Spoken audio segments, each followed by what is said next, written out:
ladies and gentlemen, I'm your host, Chris Crenshaw, and we are live still from the 336. Once again, for episode 159 of the 815 Exchange. And wow, this is not a landmark episode, I guess, in terms of number. It's not episode 100, it's not episode 200, 150 even, or episode 50. It's not one of those episodes. But this is still a very, very important episode in the history of the 815 Exchange. This is a little bit of a new era in the 815 Exchange. You're going to see a lot of changes in the 815 Exchange going forward. Of course, we have a lot of presentation changes that will be unveiled throughout this episode, so stay put for that. Some new graphics, new outro, a lot of new stuff coming in. And of course, we have plenty to talk about. UFC 292, I believe, 292. Suga Show, the Suga Show rolling on. Of course, World Championships going on in track and field. And of course, we got to talk about what Julio Rodriguez did in the MLB. So plenty to talk about this week in sports and entertainment, but it is a new era in the 815 Exchange. So buckle in, get your food, get whatever you need. Remember to like, share, and subscribe if you guys are enjoying the content. And as always, anything you're looking for can be found in the description. Timestamps should be fixed. They should show up on your screen. So if you want to skip ahead to a certain segment, you can feel free to do just that. And of course, my social medias are listed in the description as well.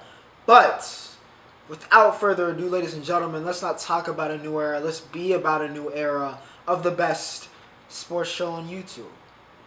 And of course, we got to start off with the fight game. Combat sports. UFC 292. I mentioned it in the introduction just a few moments ago. Of course, it was headlined by the Suga Show coming to Boston, which was basically like home field advantage. Even though Sean O'Malley is not from Boston, the large Irish population of Boston was fully in his camp all weekend. And not to mention that Aljamain Sterling is not one of the favorite champs or favorite fighters of the UFC, and which I was thinking a lot about. I was like, why does everybody hate Aljo? I was like, why do I? I don't hate Aljo. I actually respect Aljo. I think Aljo was a worthy champion. We'll get to that. But it started the way he won the title off of like a DQ. I think that rubbed people the wrong way, and people never really were able to resonate with him after that. They just felt it was wrong, and then people started calling it the 135 GOAT, and I think that just rubbed people the wrong way. So here we go. Aljo, it was a big jump up. Listen, I said if I was a betting man last week, I said I'd take Aljo. It just felt like if he could get it to the ground, he could get Sean to the ground, then Sean was in trouble, because we've heard about the grappling and the wrestling expertise of Sean O'Malley, but we hadn't really seen it really in full effect. And we've seen Aljo backpack guys, really, really high-rated guys, and take them out. And Sean was making a big jump. Look, went from teens rankings to Peter Peter to being the second contender getting a title shot. It was a massive jump. But boy, oh boy, did Sean O'Malley look the best he has ever looked. I mean, the absolute best he has ever looked. I mean, and we've seen him, beat the brakes off of Chris Mutino, who shouldn't have been in there with him as a zombie. By the way, shout out to Chris Mutino, because his chin, he must really be like a Diaz-level zombie. Because everybody else has been getting KO'd, except for Chris Mutino. But anyways, the best performance from Sean O'Malley we've seen. His footwork, he just looked slick. He looked slick. He was switching stances like the style bender. He looked comfortable. The feints, he looked like he was dictating the pace. He was dictating the pace of this fight. He held Aljo uncomfortable. Aljo was, falling for every single feint. It felt like he was flinching. He had just all of it. And eventually in that second round came around after a very close first round. And he lands a very Conor McGregor, Jose Aldo-esque counter right. Aljo literally flinched, but he saw it too late. He caught him. You saw that signature Sean O'Malley power. Aljo goes down. couple hammer fists, some ground and pound. That was very, very, very accurate. And like the man said, the Suga Show is a sniper, and he just snipes the bantamweight champion down, and we have a new king at 135, and his name is Sean O'Malley. I think I yelled. I think I yelled when he hit him with that right. I was stunned. Not that I didn't think Sean, because listen, I also said for the next fight, which wasn't that close, I literally had it in reverse. My predictions last week for the co-main and the main event were in reverse, apparently. I said anything happened in the fight game, and anything happened once again in the fight game. Not that I didn't think Sean was going to win, or Sean could win, should I say. But, you know, betting man, I'd have had a bet on Aljo, and boy, oh boy. Boy, oh boy. Sean came through, though. I mean, he came out to, if you are who you say you are, you're a superstar. And I think that was just pretty perfect to kind of encapsulate the moments that we had there with Sean O'Malley getting that knockout. It was a true superstar-making moment. He's the new king of bantamweight. We will see what happens. He's got a host of challengers. He called out Cheeto, who fought earlier on this card. We'll talk about that, and won. We'll talk about that fight, though. He called out Cheeto, said, Cheeto, you can have next. Of course, you got the potential rematch versus Aljo himself. You got Corey Sandhagen, who I said arguably should be next up last week after his performance against Rob Font. You also have Marab, who the only reason he hadn't fought for the title was because him and Aljo are boys. And, of course, you got him stealing, you know, Sean's jacket. So, I mean, he's got a plenty of challengers. 135 is full of killers. So, yeah, it's going to be a very exciting, I mean, and what an exciting start to the Suga era it was. But, yeah, shout out to Suga Sean. Always felt like he was a future champion. Did not know it was going to happen this fast. But you know what? We have a new king at bantamweight. We still have the same queen at strawweight because Zhang Weili put it on Amanda Lemos. Okay? Outstruck her 296 to 29. That is not a typo. 296 to 29. That is over 200 landed. That is an over 200 landed strikes difference. I mean, it was a beatdown. It was an all-time beatdown. Any glimpse of success Amanda Lemos had, any strike she would land, it was like Weili was like, all right, nope, absolutely not. She almost had the d'Arce. Lemos did, and then after that, Weili was just like, no, not upsetting me, not gonna happen. I'm stronger than you, I'm faster than you, I hit harder than you, and it was a beatdown, okay? It was an absolute mauling, a ruthless beatdown. Zhang Weili, somebody actually gave Lemos a round, which was shocking, but yeah, Weili just, I mean, completely dominates Lemos. She stays on top of strawweight. We'll see what happens next, but that was a massacre. Another massacre also happened. It was not a good, you know, we had, it's not like last year where we had that period of time where everybody seemed like they were like snapping their legs on these leg kicks and it was just ugly. We hadn't had that for a while. We had that again on Saturday. But the thing was, it wasn't anybody's leg, you know, breaking or anything. It was just, it was a bad day to be receiving leg kicks. Because, in Gary is the truth. Alright? Machado, he's the truth. Okay? But, I mean, it's Neil Magny. And Neil Magny is, I mean, he's Neil Magny. But, like, what he did to Neil Magny in these 3 rounds, I mean, it was criminal. It was criminal, ladies and gentlemen. I mean, the only thing I would say is that I felt like Ian should have probably got the... I would have liked for him to get the finish.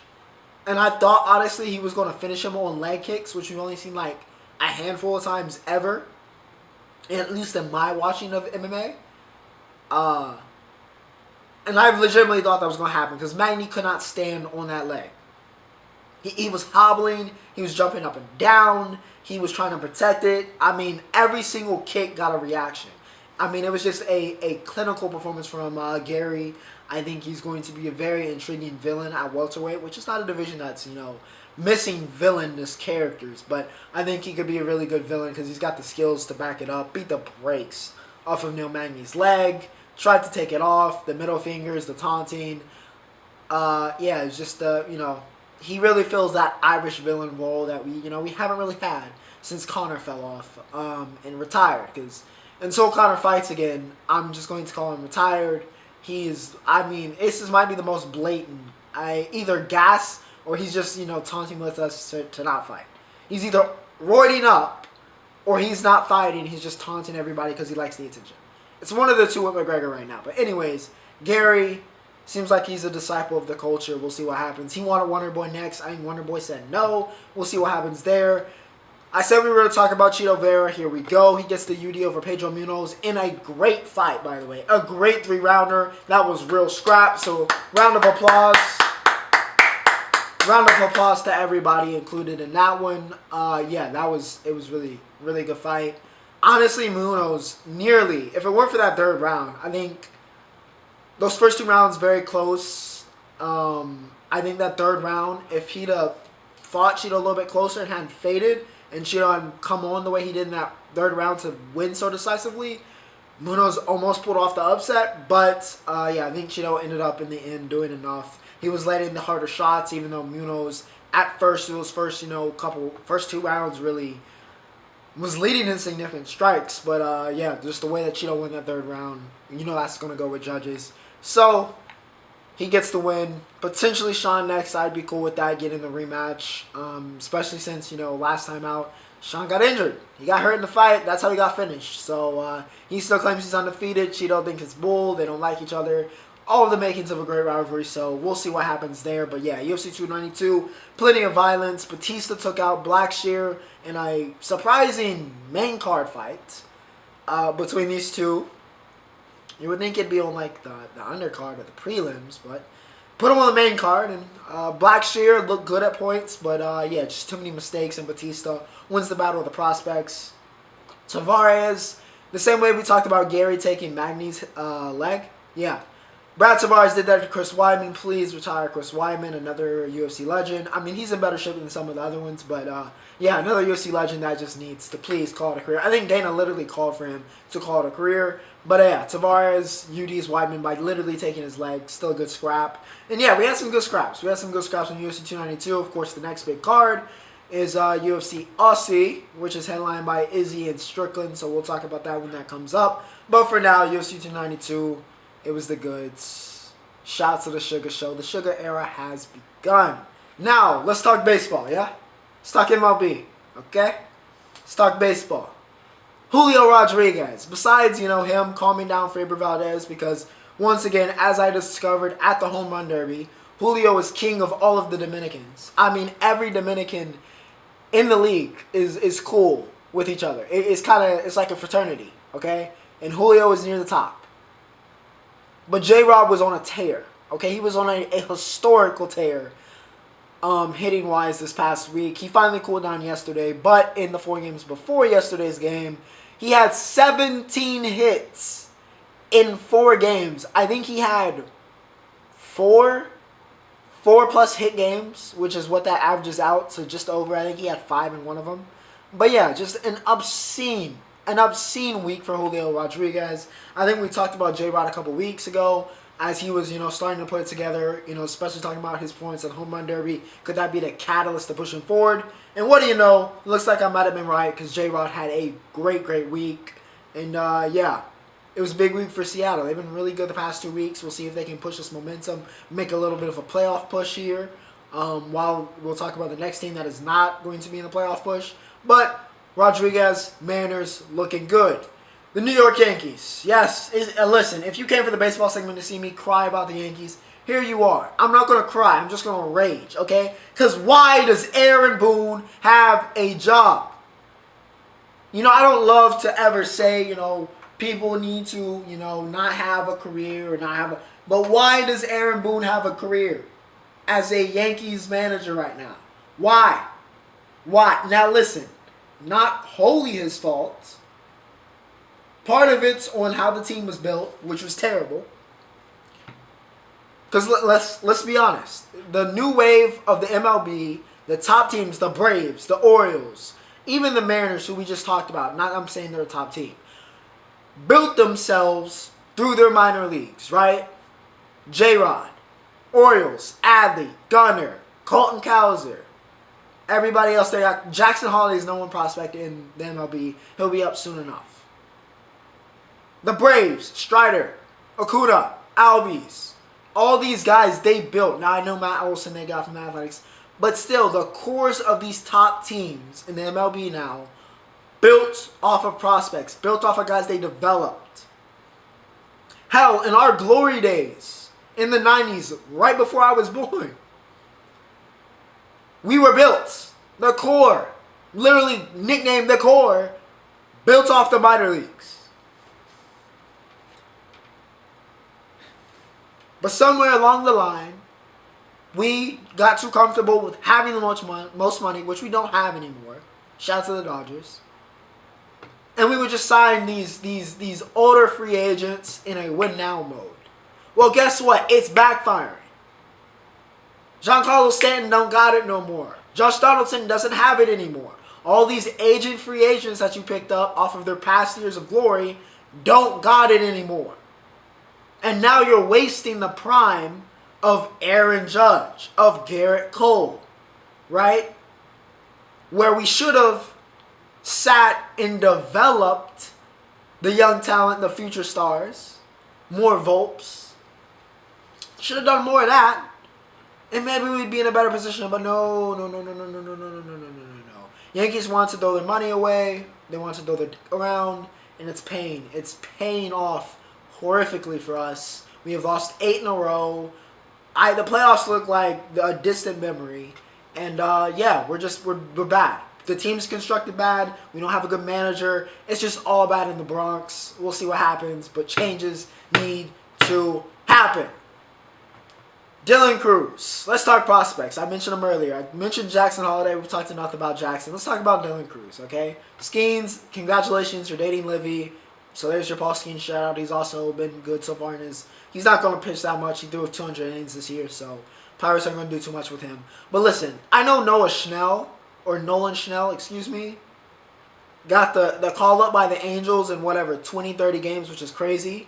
But honestly looked like he belonged in his first game. I know he's the one that got that, but maybe it should have been Dylan Cruz for the Nationals because he is off to a tear and saying it's too easy.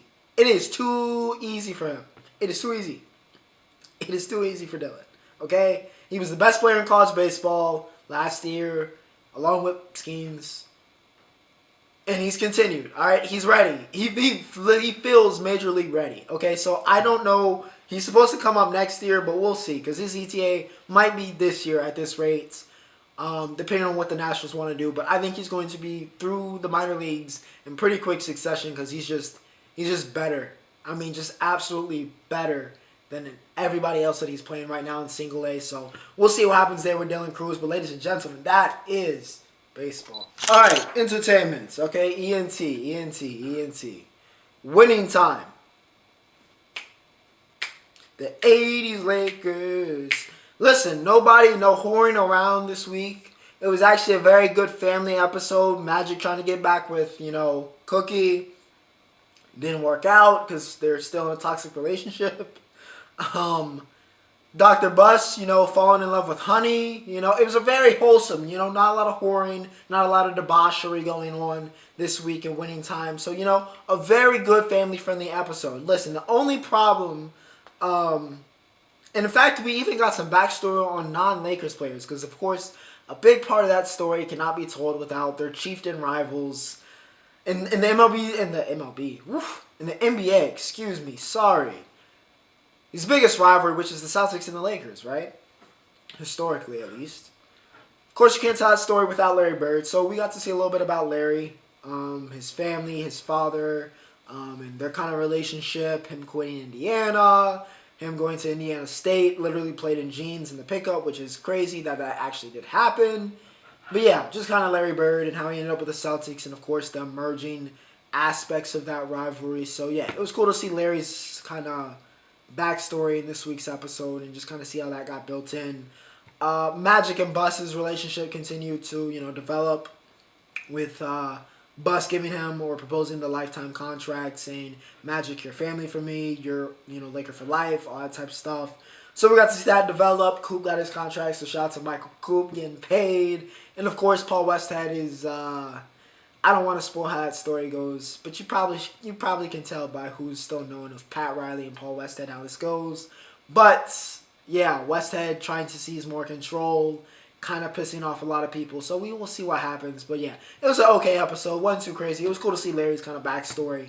But it felt kind of like, even though it was needed, it wasn't necessarily like a filler episode, but it wasn't like, it didn't really push the narrative like too much forward. It wasn't too exciting. But it was a needed episode to get the foundations of what's to come. It needed to like go down like this. So yeah, Winning Time. If you're not watching it on Max, go ahead. If you're into the NBA, a little bit of comedy as well. It's an HBO show, so you know how that goes. But yeah, Winning Time. They're not paying me to say that, but very good. Rocket Power. I'm not going to, out of respect, because I only listened to this once, and also like the deeper meaning of this album, I don't want to give this a rating. Or at least I'm going to hold off on giving it a rating so early. So, no rating for Rocket Power by Quavo came out this week. But it was very, very good. It was honestly a very, very good project. I think it teetered off a little bit at the end. It finished strong with like Rocket Power and Greatness, which you've already listened to. We talked about. Very good track. But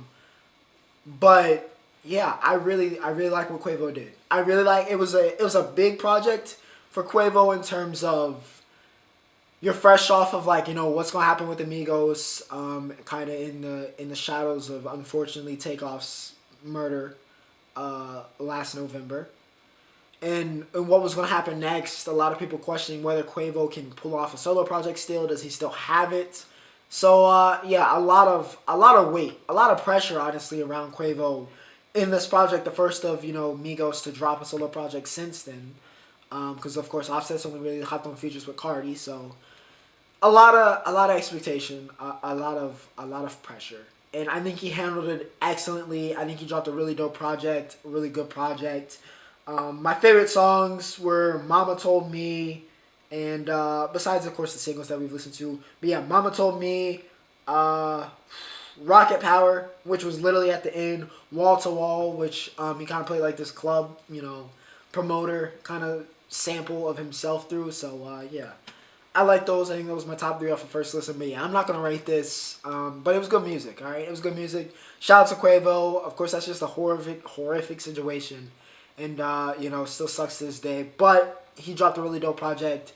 Go check it out. Go check it out. Music, otherwise, let's see.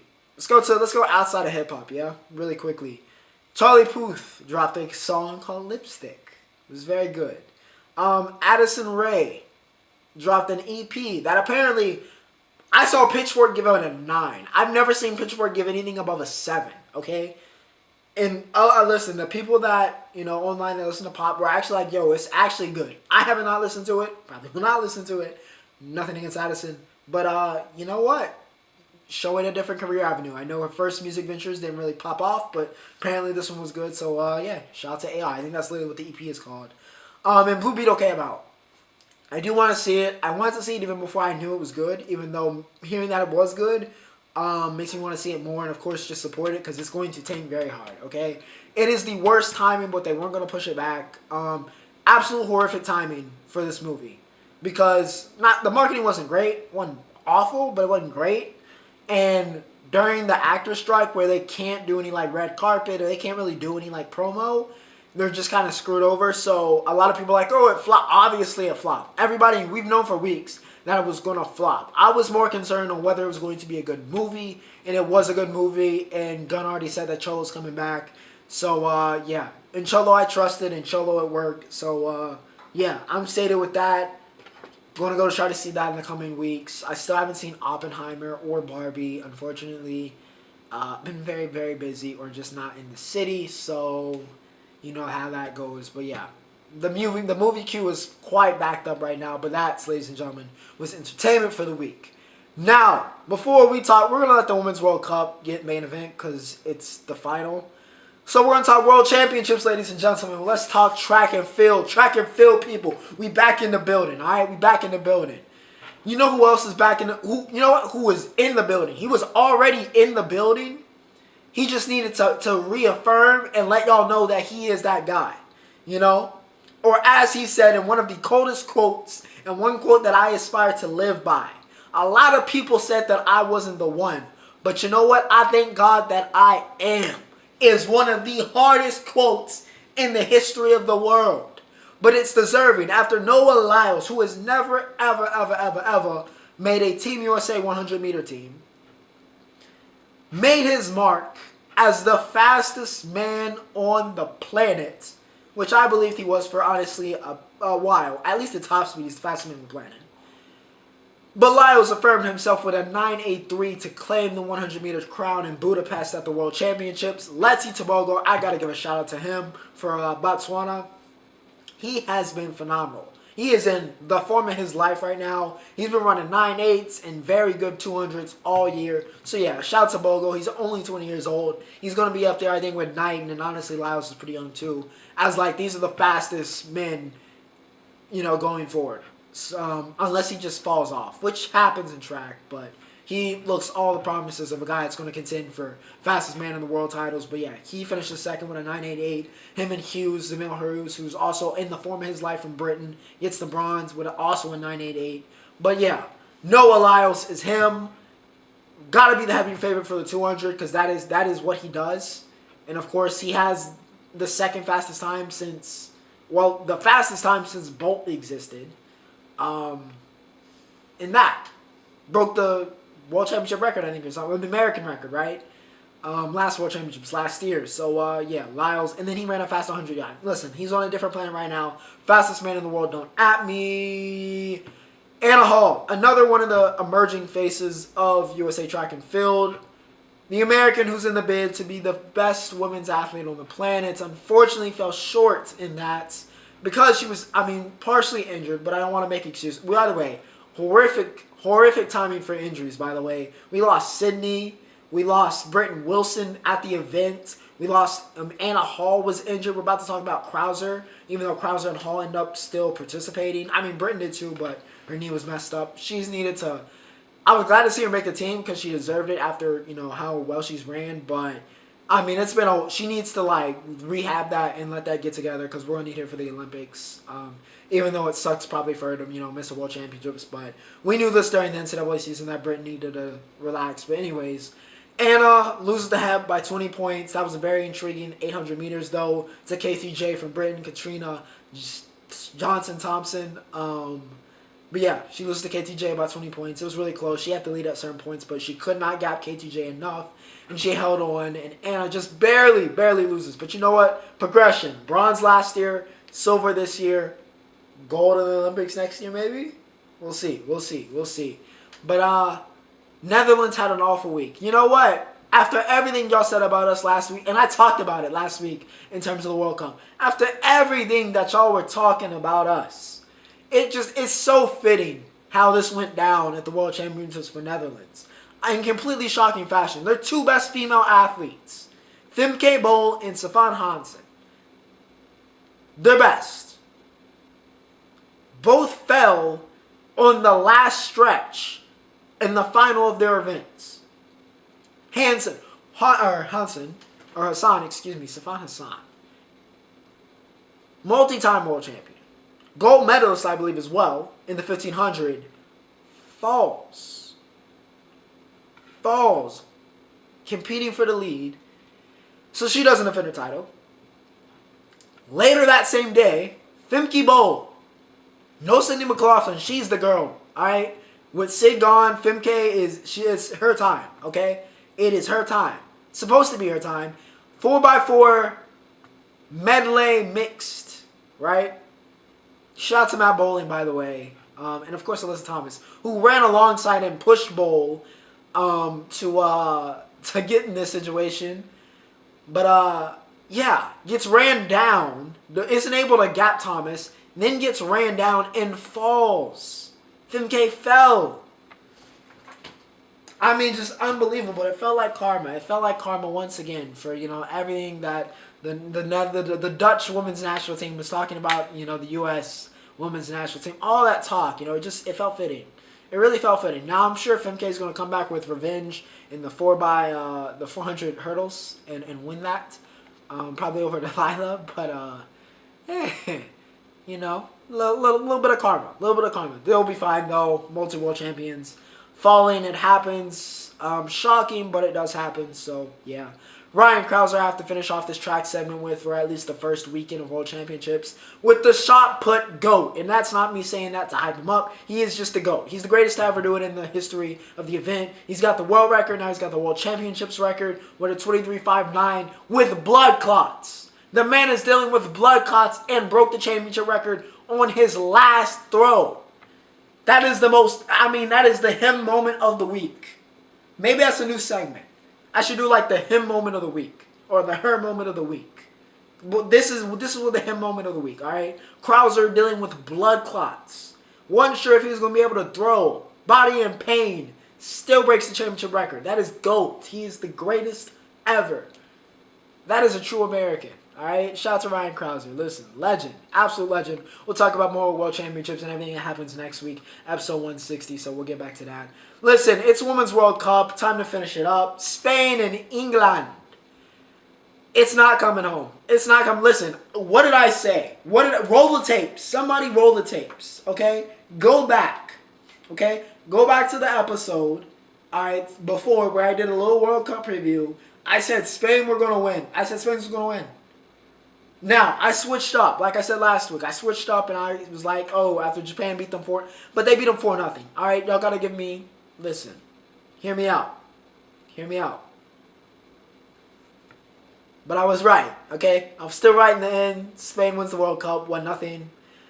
Carmona, who, by the way, horrible news, found out after the match, she lost her father the day before. So her father, you know, unfortunately had to watch the World Cup from the skies. Unfortunately, not getting to see her do it, you know, physically. So, yeah, just the highest of the highs and then the lowest of the lows. So, yeah, you know, prayers go out to Carmona. But she gets the game winner. Not that it was like a shot, buzzer beater in the stoppage time or anything like that. But, you know, she gets the go-ahead, gets the game winner because it finished 1-0. But, yes, Spain wins. Tania Bonmati, we have talked about her countless times over the past couple weeks. But, yeah, Bonmati, she wins the Golden Ball. She is the best player on the planet. She will be winning the Ballon d'Or this year. It's not really a big argument about it. She won the treble. She won best player during the Champions League. She won best player, I think, in La Liga or whatever, the Super League, whatever league that I guess Barcelona would be in domestically. I think it would be just like female La Liga. But anyways, she's been literally won all the Player of the Session awards. She won Player of the Session for the World Cup. She's going to win the Ballon d'Or. So yeah, shout out to Tania Bonmati. With Alexia going down with the torn ACL, Barca could have really, even though they're loaded, really could have, fell off after the reigning, defending 2-time Ballon d'Or winner for best women's player in the world. Could have fell off, but Bonmati just picked up right where she left off and even exceeded that. So yeah, shout out to her. She wins the Golden Ball. Salma Parallulo was phenomenal all tournament long. She's 19 and she's won the U17 World Cup. She won the U20 World Cup and now she's won the World Cup. So yeah, shout out to Salma, young player of the tournament. She will be here for a very, very long time as one of the best players in the world. And once again, she's only 19. Okay, Mary Earps, by the way, shout out to her from England. She wins the Golden Glove, well deserved, best goalkeeper on the planet. Maya Zawa wins the Golden Boot, even though Japan, of course, as we know, lost in the quarters or the semifinals? Yeah, quarterfinals. She still wins it with 5 goals. I don't know if that's on the lower spectrum, but yeah, you don't often see somebody that loses or falls out of tournament that early, so to speak. Still won the Golden Boot, but she was able to get it done, so shout out to her. Sweden gets third. They took out Australia 2-0. Rolfo got a pin. Asalani got one. And yeah, Aussie still with one of the best performances for a host nation. So yeah, shout out to the Matildas. Still a great performance. Still an honorable performance. But yeah, Sweden, well deserved. They were great. Of course, they eliminated the Dutch, and they gave us trouble. So credit where credit's due. Credit where credit's due. Shout out to Sweden. They get the bronze. But yes, that's the end of the Women's World Cup. But we'll see what type of impact this has. Again, European women's football was already on the rise. Them getting a World Cup, bringing it over, kind of ending America's dominance, I feel like that's only going to vault it more. Spain didn't even have a World Cup win heading into this tournament. I had never advanced to the round of 16.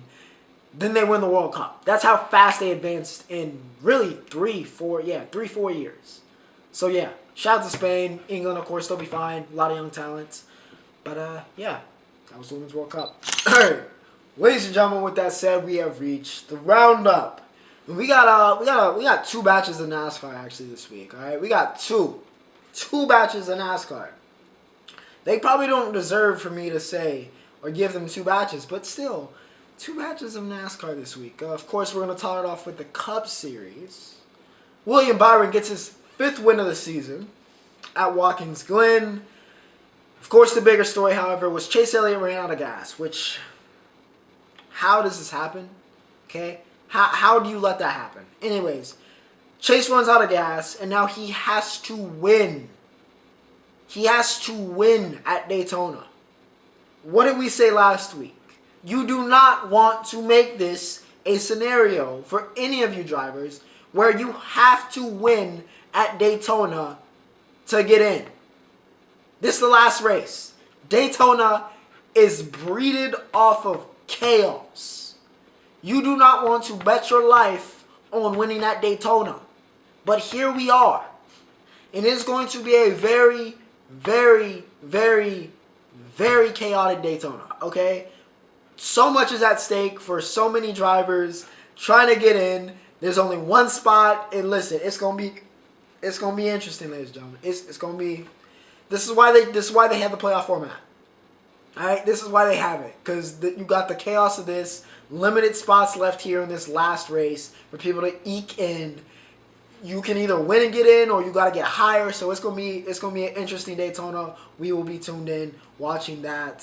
Sam Mayer, by the way, and Ty Gibbs. Even with Ty Gibbs up in the Cup Series, of course they still sometimes jump down and race in the Xfinity. And boy, Ty had a hell of a car. Really should have won at Watkins Glen in the Xfinity Series, but you know, the rivalry is everlasting. There are two racers. You know, sometimes you get manufactured rivalries in sports. Sam Mayer and Ty Gibbs is not manufactured in the slightest. Okay, that they actually do not like each other, and it just keeps. They're destined.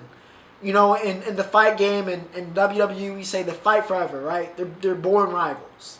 That's what Sam Mayer and Ty Gibbs appear to be. Mayer collides in overtime with Gibbs and ends up spinning him around and then ends up winning the race. So more theatrics there, no fight this time. Austin Hill also kind of got caught up in that. He was not very happy with Sam Mayer as well. So yeah, Mayer making enemies. One enemy that he's always had, one enemy that's new. But the Xfinity Series also heating up. F1 will be back soon. Please, I need it. I miss it. I need to see if Max is going to break every other record in existence. Messi. Okay, I was debating whether I was just going to say soccer because we're also talking about soccer after this. But show notes, it's Messi, okay? We talk about it every week. He's made the MLS a regular segment on the show. I think we're just going to bring back the soccer segment, honestly, at this point, especially with the leagues being back. Messi in Miami, Leagues Cup. All right? From the worst team in the league to the League Cup final. And what do you know? Another thrilling penalty shootout for Messi. And all of those seem to be going his way this year because Messi gets the win as Miami beats Nashville. He also scored another very Messi-esque, impossible angle, left-footed, cross the field shot. That's just his signature. It was gorgeous. I cannot believe the GOAT is in America. And he's just having fun. All right? He's having the most fun I've seen him have in a very, very long time. So I hope he's having as much fun as it looks like he's having. It was also just a very, very interesting look into that locker room and the celebrations with Mean by Gunna playing with Messi in the corner. Who would have thought? Who would have thought? Who would have thought we'd have been here, all right? Who would have thought? But anyways, Inter Miami, from the worst team in the league to Leagues Cup champion. Unbelievable. Absolutely unbelievable. Chelsea and Manchester United, however, are just, you know, the way that Messi's riding this high, Man U and Chelsea are just in the pit. I mean, they're in the pit. They're in the abyss, okay? They're in the abyss. It has been a god-awful start. Chelsea, Brighton appears to have once again, Brighton loves Chelsea at this point because how many times can you finesse one team?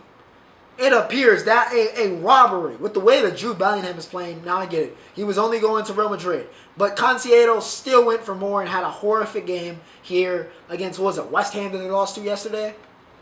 They don't even got Declan anymore. They don't got, listen, they still got good players, but they don't got Declan. And y'all got Merck 3-1.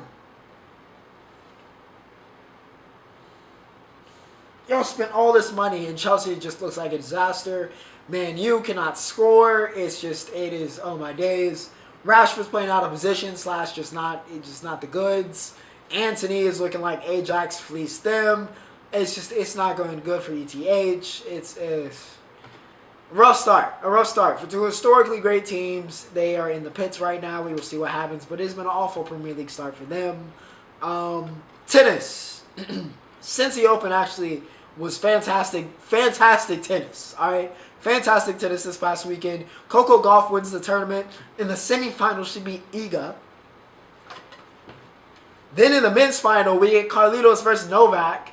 Goes on for 15 hours. All right.